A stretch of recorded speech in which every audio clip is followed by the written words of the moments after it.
Welcome to this episode of Are You Tired of This Shit? And we shooting batting 1,000. Everybody I talk to agrees they tired of this shit.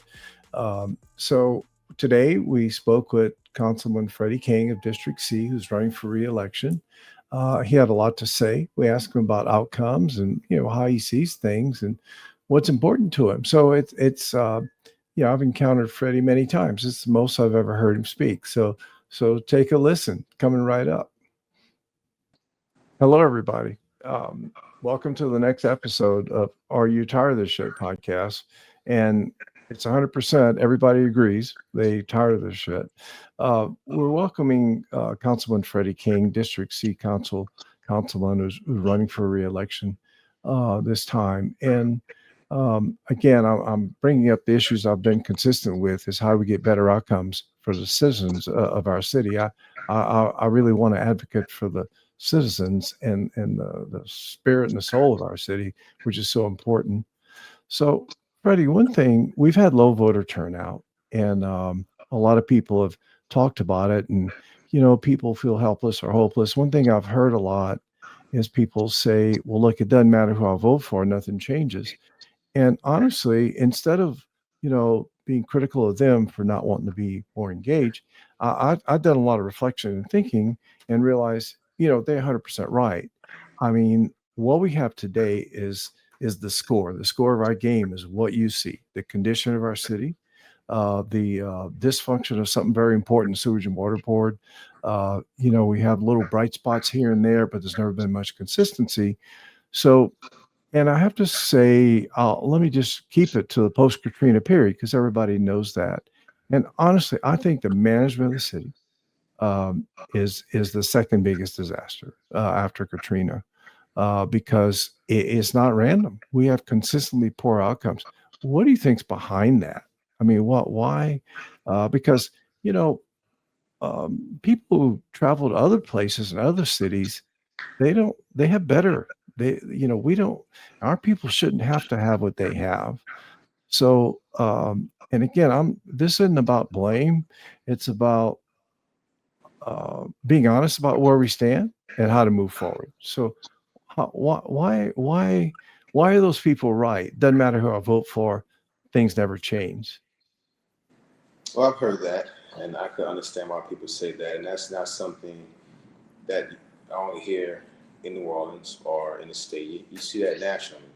But I will say that things have changed, and it does matter when you vote and who you vote for. Because if you do nothing, if you don't vote, then one thing for sure is not going to change is the outcome in your situation.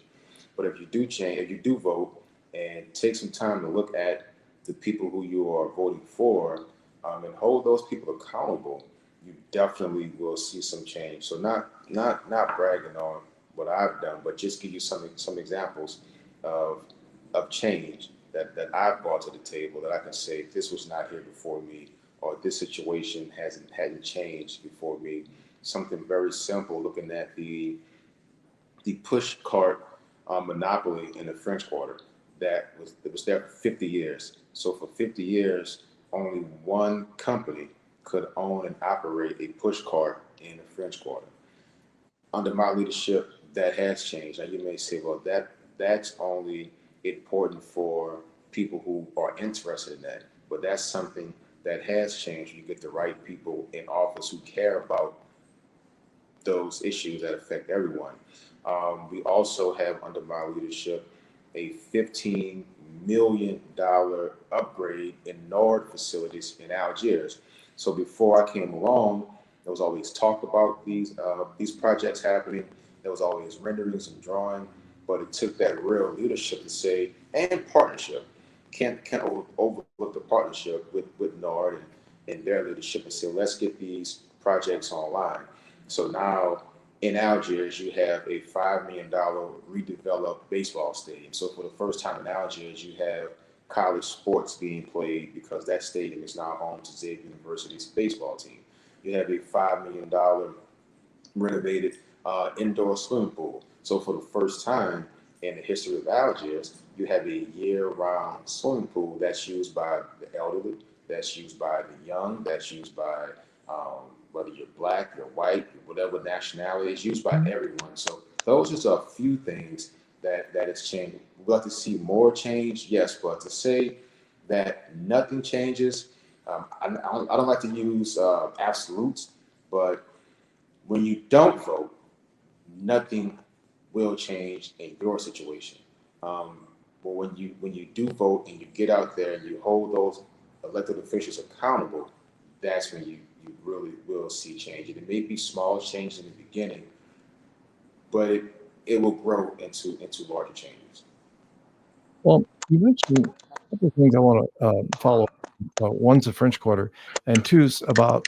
I agree. We need to hold people accountable, but one of the challenges, and again, I'm not referring to any particular mayor, but it's been impossible to embarrass politicians in our city. They're unembarrassable, no matter what comes up. They're absolutely unembarrassable, and I think the only way to hold them accountable is now during the election. Okay, because once in it, I don't see anything that really works. Um, and I think we want to hear um, talk about how we're going to improve the operational outcome of the city. How are we going to improve? Because the operations are, they're failing us. I mean, uh, so I'll mention. Let's get to sewage and water board if we have time. But so you mentioned the French Quarter. The French Quarter doesn't have a lot of voters. So and actually, I don't live in the French Quarter now, but I do live in your district. Yeah, a little slice of downtown. Um, so how do you see the French Quarter as part of District C, and how do you see prioritizing the French Quarter? It's concerning that fewer and fewer people are living in the French Quarter by whatever's doing it. It's part of the same thing where we've lost maybe 25,000 at least from the city in the last 5 years. So Councilman, you referred to the French Quarter and your success there with the street vending situation, but talk a little bit about the importance of the French Quarter to District C. I know it's not a lot of voters there, and there's less and less people living there, just like in the whole city, where we've lost at least 25,000 in the last five years. So there's some bad momentum going on there. So can you talk a little bit about importance of the French Quarter to the city and what what do we have to do to get people to still want to live there? Well, thank you. The French Quarter is very important to the city, to the state. I would say to the region. I met a man at a restaurant one time, and he was in town for graduation. So I asked him, what school does your nephew go to? And I threw out some local schools. He said, no, my nephew is graduating in Mississippi, but since I'm so close to the French Quarter, I took the hour ride here. So I said to say the French Quarter is important to not just the city, but the entire region. And then you asked why people are leaving, or there aren't as many residents in the French Quarter. I think it's different than why there aren't residents throughout the city. The French Quarter is a unique neighborhood. It's a very expensive neighborhood. You have to really have the financial ability and the want to live in the French Quarter because it's such a unique neighborhood. It receives millions of tourists every year. So and the cost is going up. So I think that's a little bit different than why someone may not live in a part of Algiers or maybe in the east or maybe uptown. So it's a unique area, but nonetheless, it's very very important. And it may not have the number of voters that other parts of the district has. I was at a restaurant about a year ago, and I met a man who was in town for a high school graduation. And I asked him what school did the city go, did his son or did his nephew go to in the city? And he said his nephew was finishing high school in Mississippi, but he was about an hour away from the French Quarter, so he just had to make that trip. So I think we kind of sell ourselves short. We just say how important the quarter is to the city and to the state because it's important to this region. But it's also a very unique place. It receives millions and millions and millions of visitors every year. So to live in a quarter, you have to really, really want to and really tolerate with that type of foot traffic every day. So I think the reason why you don't see as many people in the quarter may be different from why you see as many people in other parts of the city and other parts of the district. One is very costly to live in the quarter.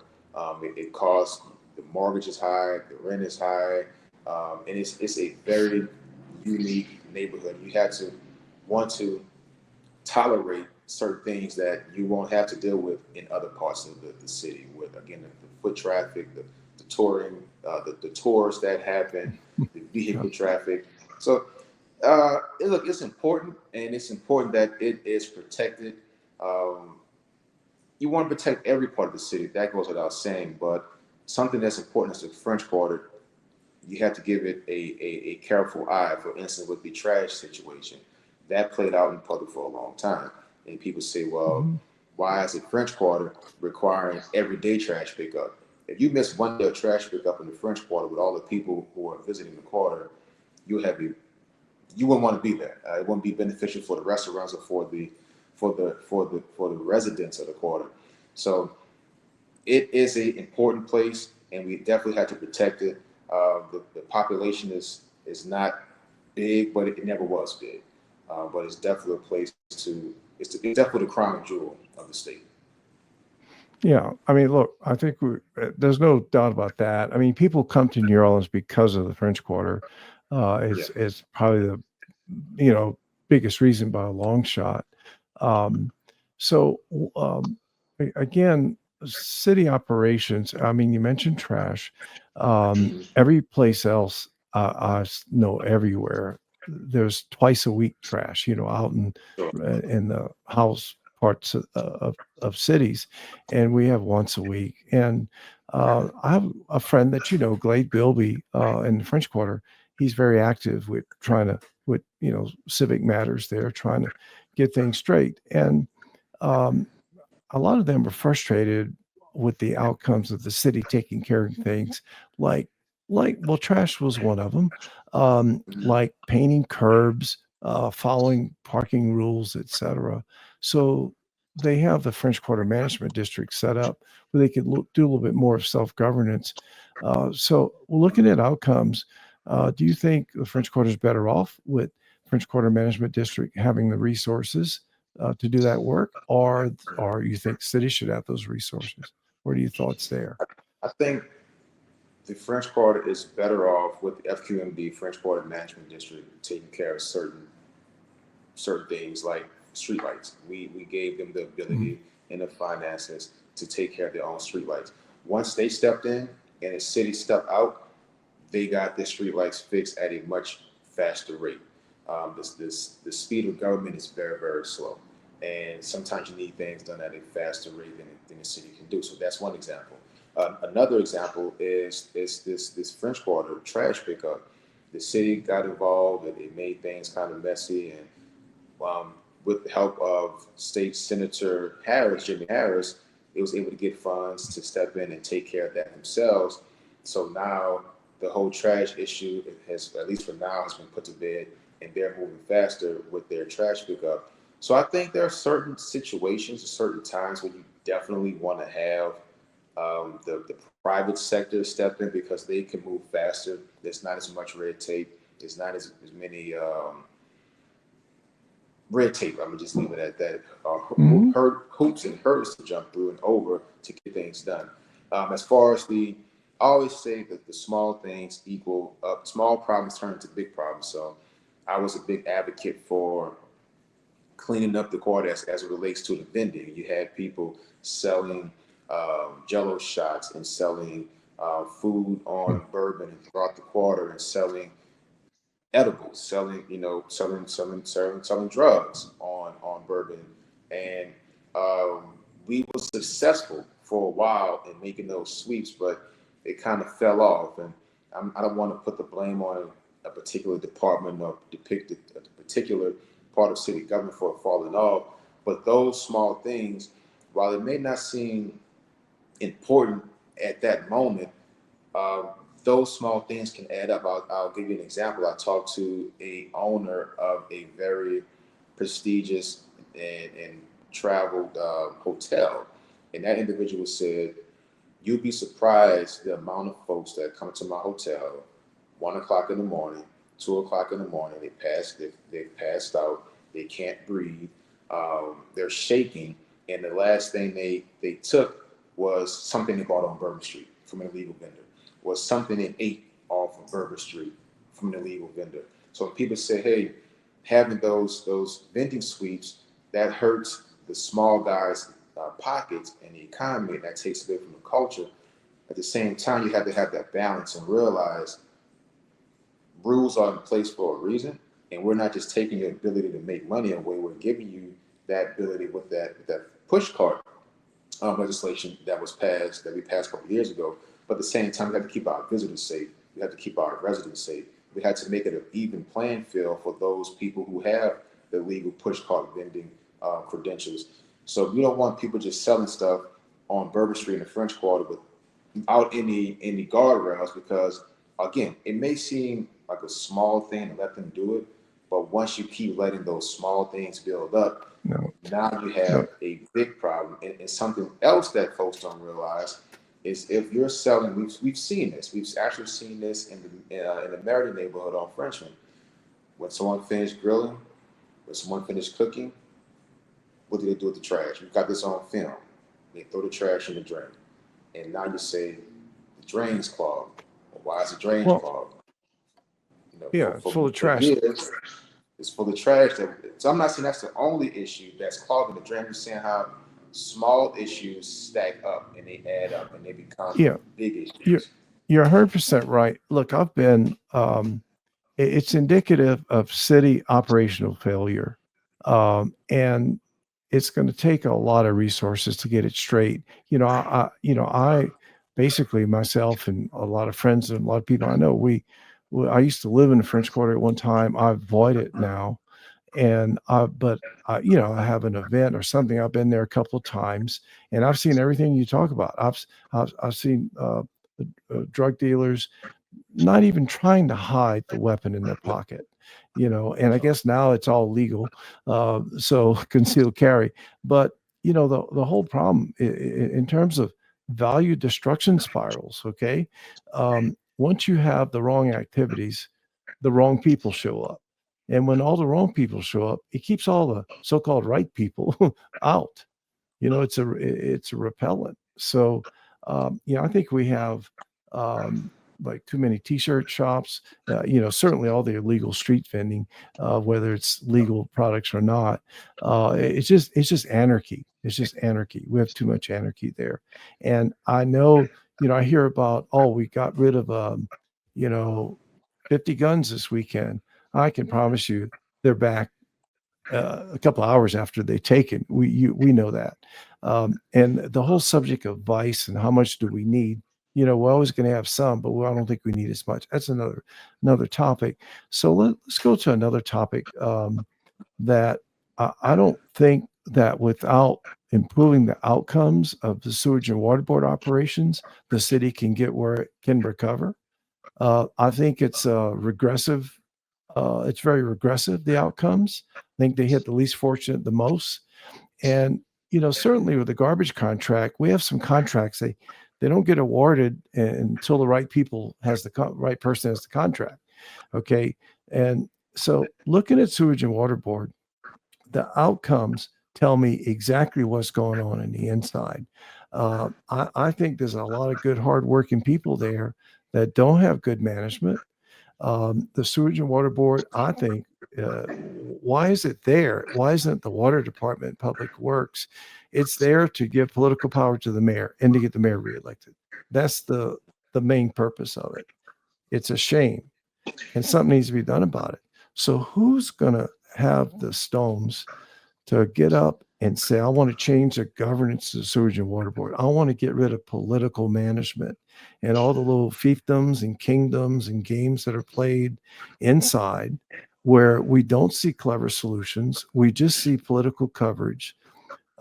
So many people I've talked to are absolutely afraid. They think the sewage and water board can get them elected or unelected. And if you add up all the employees and a few friends, it might be 4 or 5,000 votes. So that's my take. And I don't expect you to go hard on this, but the outcomes of the sewage and water board are unacceptable. What do you think we can do to get better outcomes from the sewage and water board? Well, I would personally love to see sewage and water board and the Department of Public Works merge. I think I would love to see it fall under the Department of Public Works, which is a city entity, and that way the council, the mayor, can have more authority over that department. Right now, sewage and water board is that quasi state board where you have control. It's partly controlled by the state. It's partly ran and controlled by the city. It's a lot of finger pointing. A lot of people are not sure who does what, and even when you boil it down a bit more, who's cleaning the drain? Is it a DPW issue? Is this a sewage and water board issue? Who's cleaning the ditch in front of my yard? It's DPW. So I think the easy way to clean that up, and if I had my wish granted, it was to make it one part, just one department. But if that would have been done, if that could have been done, I believe it would have been done years ago. I think it's something to also just manage expectations. And I realize in this position, you don't always say what people want to hear, but the truth is the best thing to tell people. And I always tell them the truth. We have pipes and drains that are over 100 years old. We have issues that have been neglected for decades. So you can't fix the issue that has been broken for 50 years, 60 years, or 100 years in one term or in two terms. If we were to start to fix all the drains and all the pipes, that would be a heavy financial burden on the city. And I understand that that is something that a lot of folks want to get done, but I think people also have to realize if we do just that, then a lot of other things will go unfunded or underfunded. So I think just part of it is telling people straight. You can't get we right now we just can't do this because it'll cost too much money. But what we can do, and this one thing I stressed to the new director of Sewage and Water Board, let's control what we can control. If we know the 100-year pipe can't get fixed right now, when we dig it up and we make repairs to that pipe, when we clean up the street, let's make sure the street was in better condition than we found it. Let's not leave it with a cone, with some gravel, with some sand, and move on to the next project. So we can't control, again, the age of the pipes. When we go in and fix that pipe or repair a portion of that pipe, let's do the small things right. Let's make sure we close that street the proper way. I've seen too many times Sewage and Water Board or DPW, they come in, they resolve an issue, but at the same time, they created another issue because now the street has a big hole in it, or the sand is flying away, or Yeah, the asphalt. yeah. So let's do the small things right. I think that's one Everybody, thing we can control.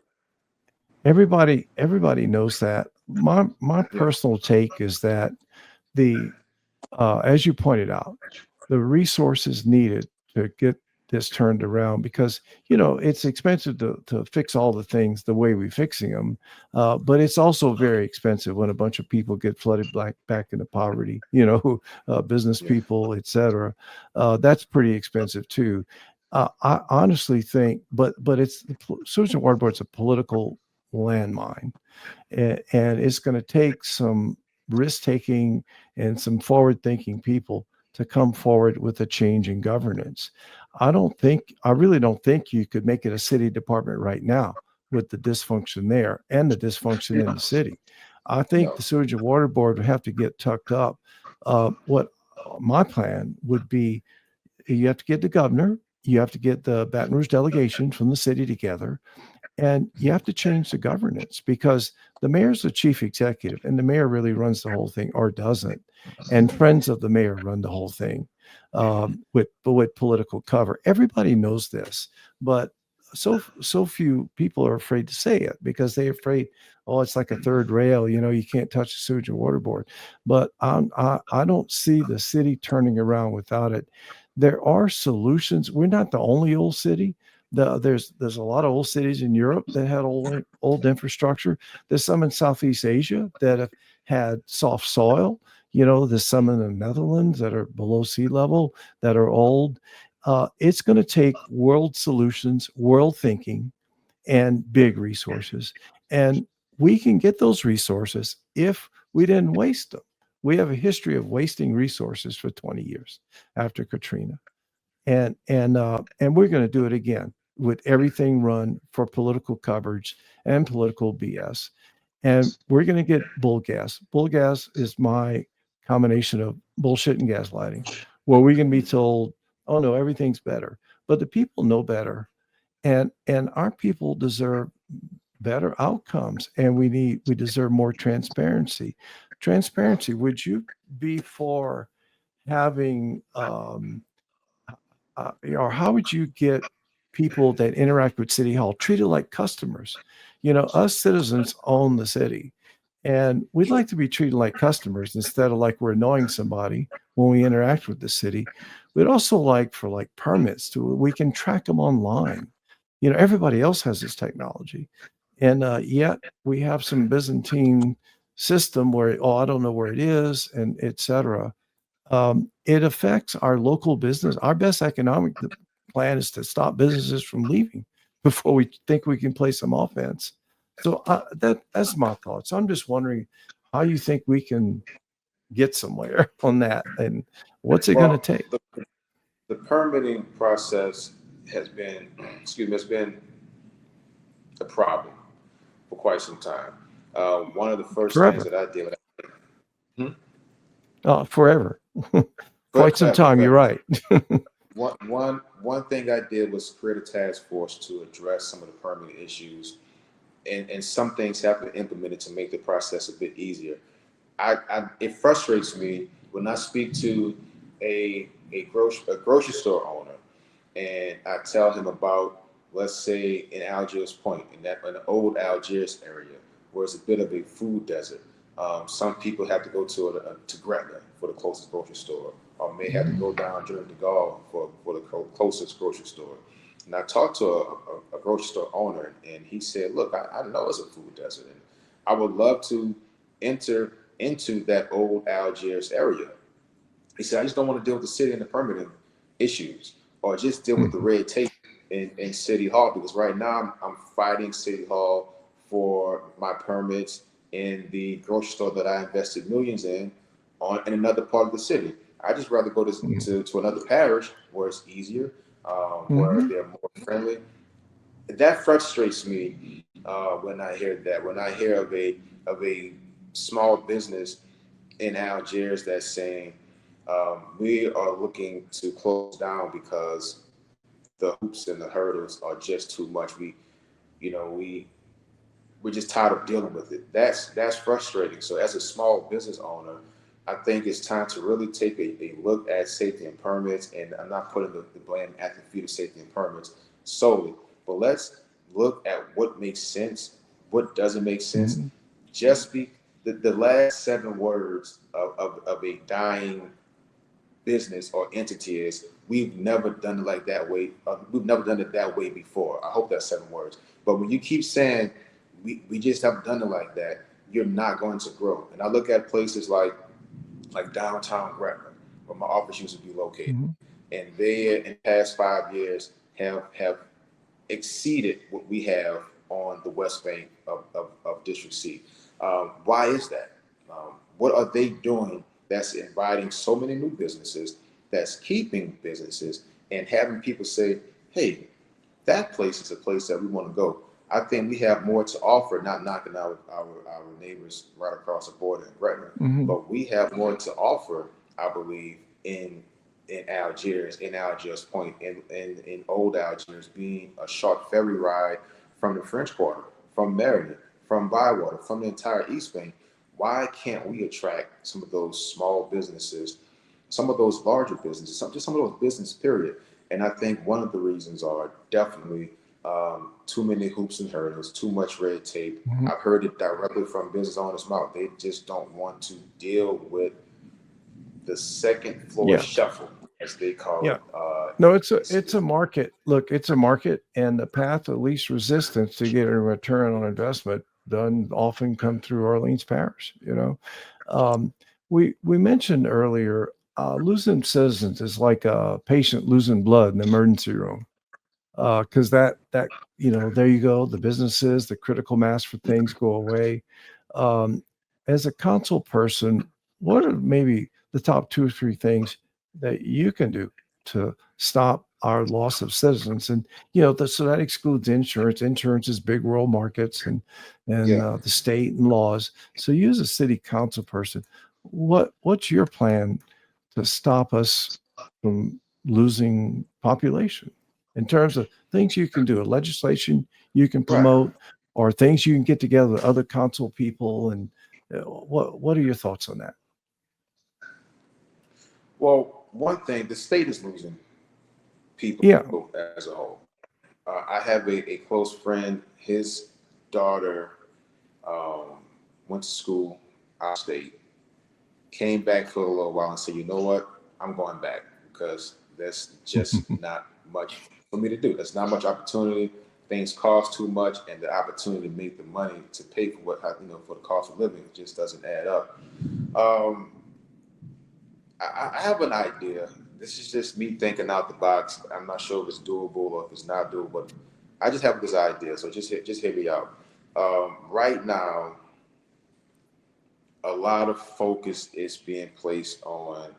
Well, we have empty buildings, and a lot of focus is being placed on um, affordable housing for our homeless population, which is very important, Mhm. which is needed. We won't see anybody on the streets. Mhm. I would like to take that same energy and say, you know what? If you're a college student from Xavier, Dillard, or Louisiana, and you've graduated, the same way we'll help somebody off the street get housing, can we do that same thing for a local college student?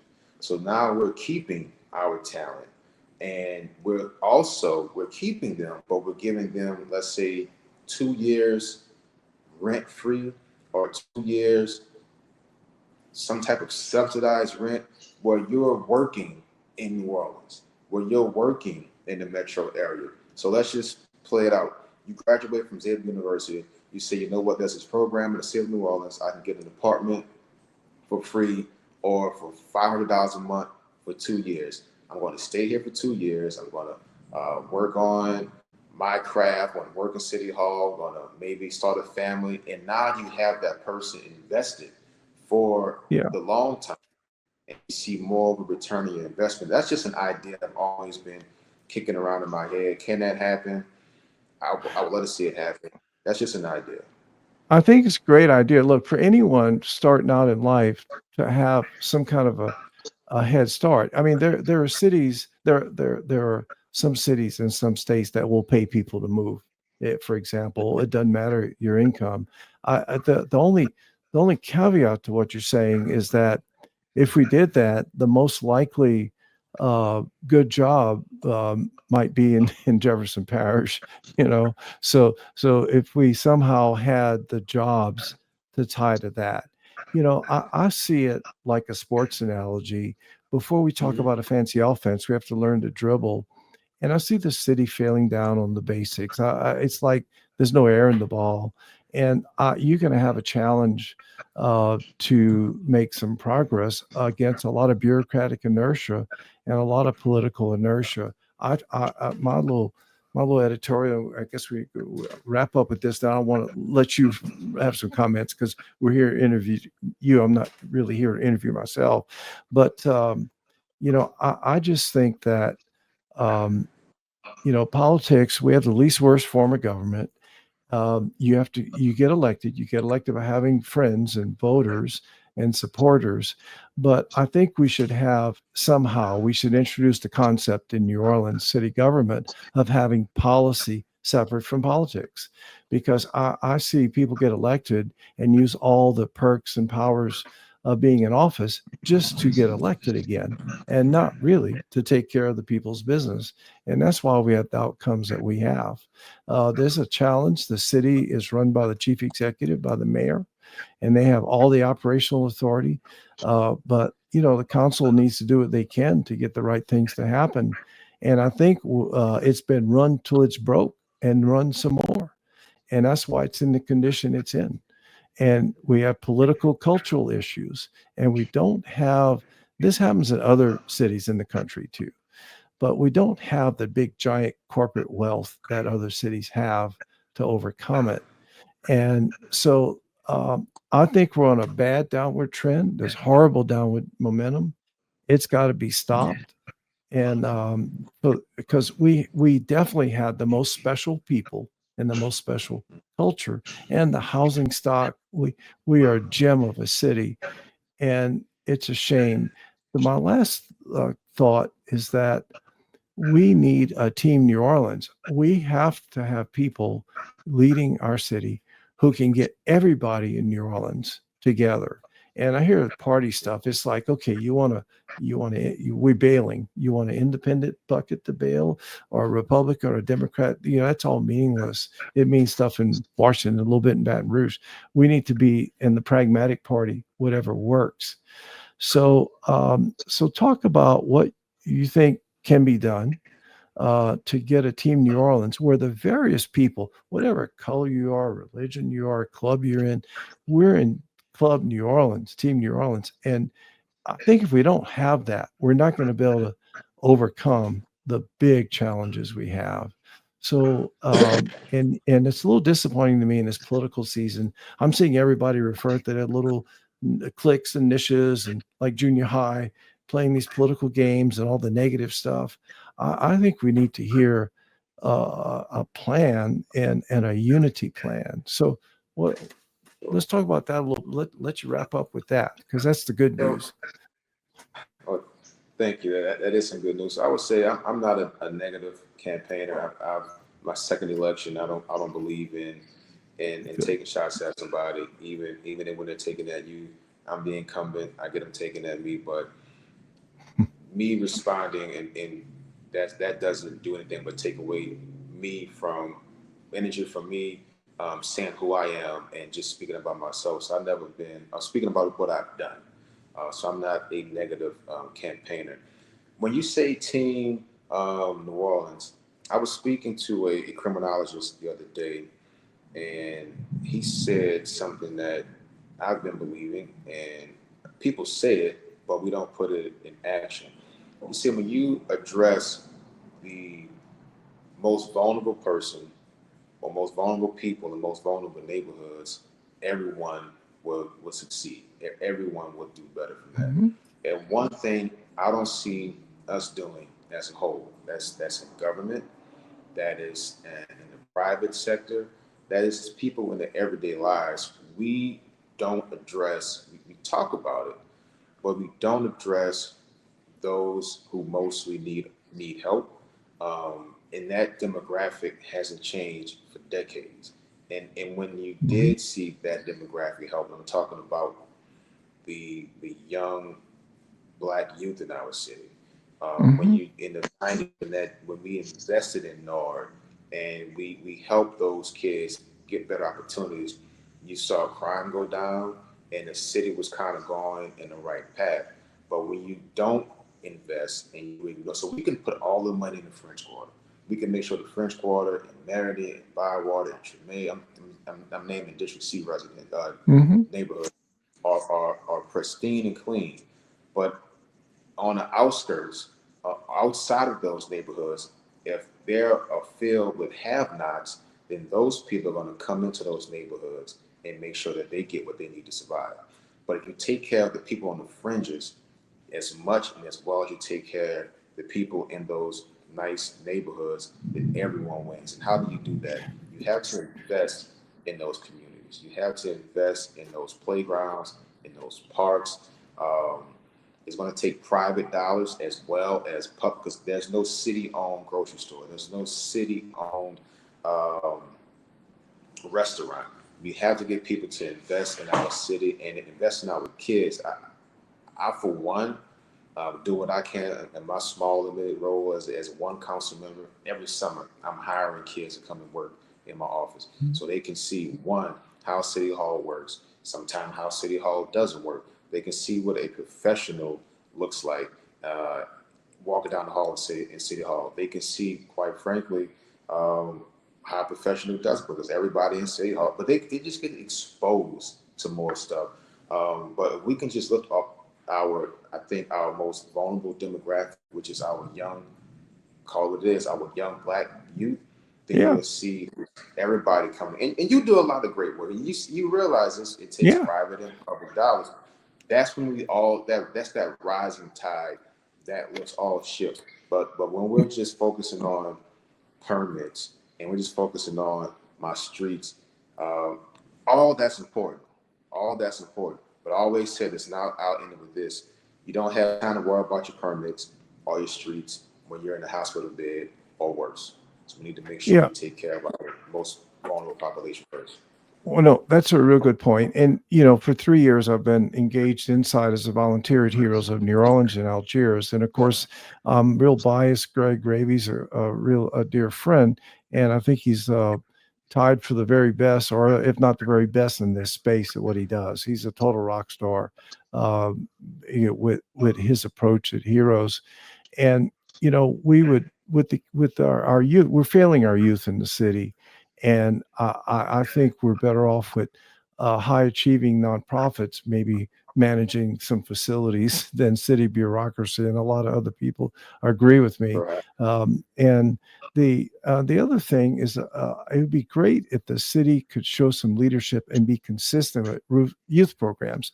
So what you know from knowing Greg is that if we don't orient programs from the kids' viewpoints, because as you say, kids in poverty, and so 3 years I've been working there with young Black kids, and we've had a white kid or two come through, but they all have poverty in common. And there've been a couple of kids in Heroes who don't come from poverty, but the parents know it's a good program because every kid's at risk, whether they from poverty or not. And and so to me, a consistent program would be the city providing consistent funding to programs that have outputs, that have Yeah. provable results, because we have a lot of Can I money that can I goes to also people with no program, you know? Yes. with no program? But I also want to add. So let's stick with heroes. Okay. Yeah. Talk about waste. Let's talk about waste. And let's just Yeah. talk about not so much the children, but the community that those children are going to Hmm. go back to once they leave the Heroes program for that day. So about 6, 7 years ago, the city spent between $600,000 and $800,000 on cleaning up the Higgins Gate complex, which is right next to where Heroes is located. Yeah. Let's just say, fast forward today, that's $1 million when you add up, inflation over the years. So we Hmm. we spent about $1 million to clean up a piece of property that is back in the same condition that Hmm. it is right now. That was a waste of money that could have went to. And I wasn't in Yeah. office then. I'm not pointing fingers at people who were in office at the time. That was a waste of money that could have went to build an apartment complex, and you could house college graduates and give them a free or subsidized place to live. But now that place is going to take about $2 million estimated to Yeah. clean it up. And when you do it, what are you going to do with that property then? So that would not be the case in the French Quarter. That would be the case Yeah. in other high affluent parts of the city where you can have a derelict piece of property sitting. That's why I said the city would take more of initiative in making sure our most vulnerable areas are clean and match what the French Quarter and what the I don't want to name the other parts in upsetting the other councilman, but we know Yeah. the other affluent neighborhoods in the city. Yeah. Yeah. I mean, in the heart of the city, we will make sure that every neighborhood looks like that to the best of our ability, because you can't make Yeah. everywhere No. crystal clear and clean. But let's just get rid of the large pieces of blight. Let's put well, not crime cameras, but blight cameras. So we don't. You see the dumping that happens by Yeah. Yeah. Uh, we clean it up and it happens the next day. Let's put a camera there so we can catch those bad actors dumping, and they don't come to our neighborhoods dumping on the sidewalks. Our kids have to walk because if a kid, you got me on the road right now. If a kid sees my neighborhood not being cared for by the city, why would they in turn care for their neighborhood? Because the city Oh doesn't care yeah, about me. I don't care right. about me or my No, neighborhood. It's a trickle down it effect. it turns no, it absolutely turns into a kid's self-image. This is where I live and this is what it looks like. It feeds back on their self-image in a bad way for outcomes. Again, I wish we could start counting outcomes instead of inputs. Instead of, it's like Yes. okay, well, what do we do with the money? And look, I wish you luck bringing this message and getting some change. But I think some people are going to have to get out and talk openly about what everybody knows is going on and shine a light on some of this to change it. Our city deserves much better outcomes. And look, I wish you luck. And Greg, you call him Greg, or Greg calling me. We'll do anything we can to help. But what we're trying to do is get outcomes from the Heroes program, and I know programs like his needs more resources. And again, it'd be nice if the city would see the city comes up with programs that are top down that says, okay, we got this money to do this. And that's not the way we get outcomes. The outcomes have to be focused on the kid, their family, their surrounding. And Greg reminds me of that all the time. And when I talk about concepts or ideas, he said, wait a minute, I got to run this through the kids and the family's eyes because it's all Yeah. based on trust. And I know the nonprofits um, are trusted a lot more than the city by that population. Okay. That's right. So I think, and the city could play a leadership. We're doing work measuring outcomes with the neuroscience department at UNO. I don't know why doesn't the mayor and the council, why don't you show up and say, okay, we let's call Xavier and get them involved and find a nonprofit that wants to measure outcomes. Because some of the nonprofits just want to get money, and that, so there you go, and that's the marketplace. But if we can show, we get ready to have some publishable data on what Heroes has done in stress reduction. We're analyzing the data. UNOS would publish it, and probably a psychology neuroscience department, the math department could publish it. It'll be the first time.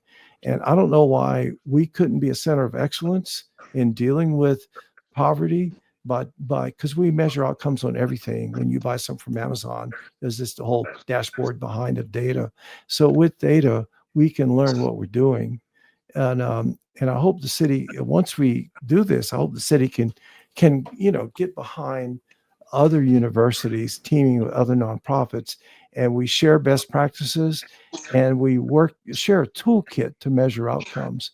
So anyway, that's my dream and hope. And I know they're right there too, want outcomes for our youth, because they're our future, and it's offense and defense. We got to keep them out the system. We got to make them productive workers with skills to attract companies. So anyway, well, look, thanks. It's the longest chat you and I've ever had. I'm glad, and thanks for being here. And I look forward to seeing the right issues brought up, and I hope I'm glad to see your participation, and wish you luck on getting these things done. Thank you. I appreciate it. And I just want to tell you thank you for the opportunity, and just continue to help groups like Rose, and because the work is important and it does make a difference. And we may not see it today, but it definitely make a difference after a while. Yeah, well, actually, yeah. I mean, but some results we can see right away. If we can handle food insecurity, we're gonna have less broken car windows. So anyway, but it's something we have to do anyway. Well, look, thanks again, and take care, and I'll see you around. Okay, thank you. And there it was. You heard from Councilman Freddie King, District C, who's running for re-election. You heard about the French Quarter, things he thinks important about cities and ideas about management. And he's a pretty passionate guy about youth programs, which is good. So let's hope he can help the city focus on high performing youth programs that measure outcomes and and just play a role in getting us where we need to be in terms of our youth. So thanks again, and I'll see you in the next episode.